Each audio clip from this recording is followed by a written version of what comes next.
ఒకటి అసెంబ్లీకి, ఒకటి పార్లమెంటుకు, ఒకటి అసెంబ్లీకి, ఒకటి పార్లమెంటుకు ఫ్యాన్ మీద మీరు నొక్కితే మీరు గత ఎన్నికల్లో బటన్ నొక్కి పెట్టెలో బంధించిన చంద్రముఖి బెడద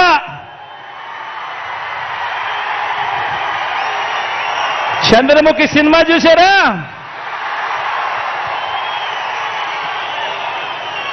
ఒకటి అసెంబ్లీకి, ఒకటి పార్లమెంటుకు ఫ్యాన్ మీద నొక్కితే మీరు గత ఎన్నికల్లో బటన్ నొక్కి పెట్టెలో బంధించిన చంద్రముఖి బెడద ఇక శాశ్వతంగా మీకు ఉండదు.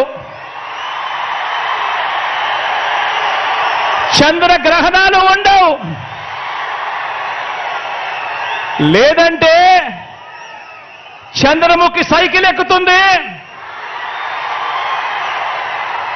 టీ గ్లాస్ పట్టుకొని పేదల రక్తం తాగేందుకు లకలక అంటూ ఇంటింటికి వచ్చి అబద్ధాలతో మోసాలతో ఒక డ్రాకులా మాదిరిగా మీ తలుపు తడుతుంది. గడప గడపలోనూ కూడా, ప్రతి ఇంట్లోనూ కూడా ఆ ప్రతి అక్క చెల్లెమ్మకు చెప్పండి, ఆ ప్రతి అవ్వాతాతకు చెప్పండి, ఆ ప్రతి అన్నతమ్ముడికి చెప్పండి. మరో విషయం కూడా మీరు గమనించండి. 14 ఏళ్ళు సీఎంగా చేసినా కూడా చేసుకునేందుకు ఏమీ లేదు కాబట్టి, చెప్పుకునేందుకు ఏమీ లేదు కాబట్టి చంద్రబాబు రాజకీయం అంతా కూడా పొత్తులు, జిత్తులు, నక్క జిత్తులుగా సాగుతా ఉంది చంద్రబాబు గారిది. 14 ఏళ్ళు ముఖ్యమంత్రిగా పరిపాలన చేసి నేను ఇది చేశా అందుకే నాకు ఓటేయండి అని చెప్పి అడగాల్సిన పొజిషన్లో ఉన్న 14 సంవత్సరాలు ముఖ్యమంత్రిగా చేసిన వ్యక్తి చెప్పుకునేందుకు ఏమీ లేదు కాబట్టి రాజకీయాలన్నీ కూడా వాళ్ళయి పొత్తులు, జిత్తులు, నక్క జిత్తులతో సాగుతా ఉంది. ఈ మధ్య ఈ చంద్రబాబు గారికి ఎన్టీ రామారావు గారు గుర్తుకొస్తా ఉన్నాడు. వెన్నుపోటు పొడిచేది ఆయనే, మళ్ళీ ఎన్నికలప్పుడు ఎన్టీ రామారావును గుర్తు తెచ్చుకునేది ఆయనే. ఈ మధ్యకాలంలో ఆయన అంటా ఉన్నాడు, తెలుగుదేశం పిలుస్తోంది రా, కదలి రా అని చెప్పి అంటా ఉన్నాడు, పిలుస్తా ఉంది. ప్రజల్ని కాదు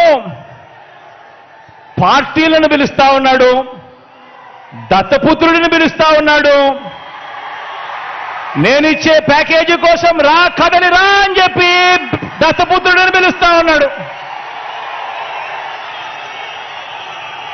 వదినమ్మను పిలుస్తా ఉన్నాడు.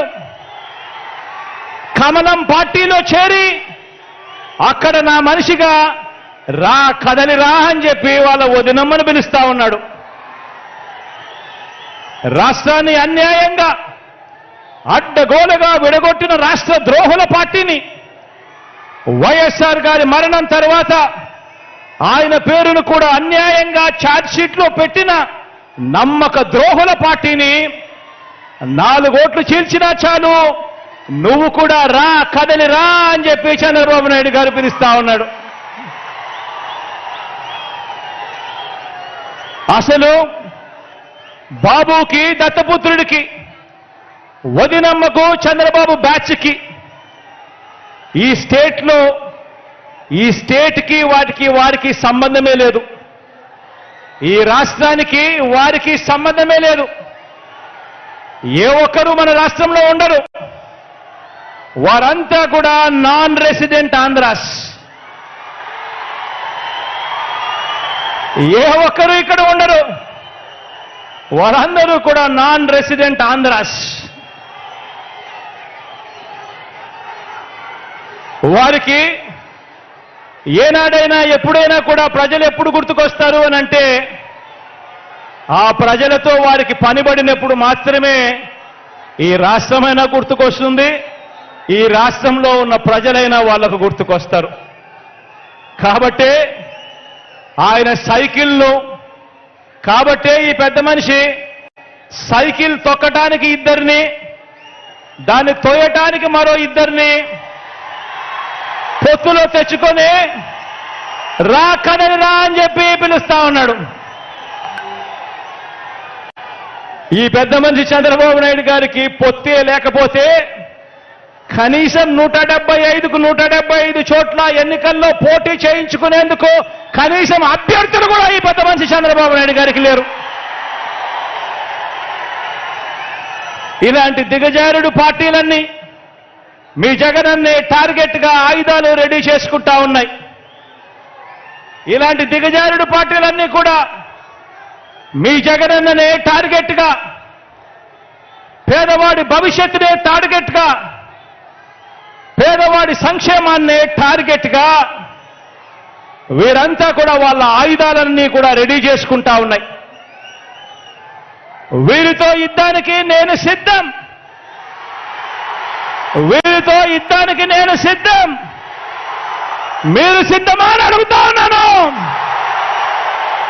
మీరు సిద్ధమా అని అడుగుతా ఉన్నాను. ఈ యుద్ధం 15 ఏళ్లుగా నాకు అలవాటే, మీకు అలవాటే నాతో నడిచారు కాబట్టి.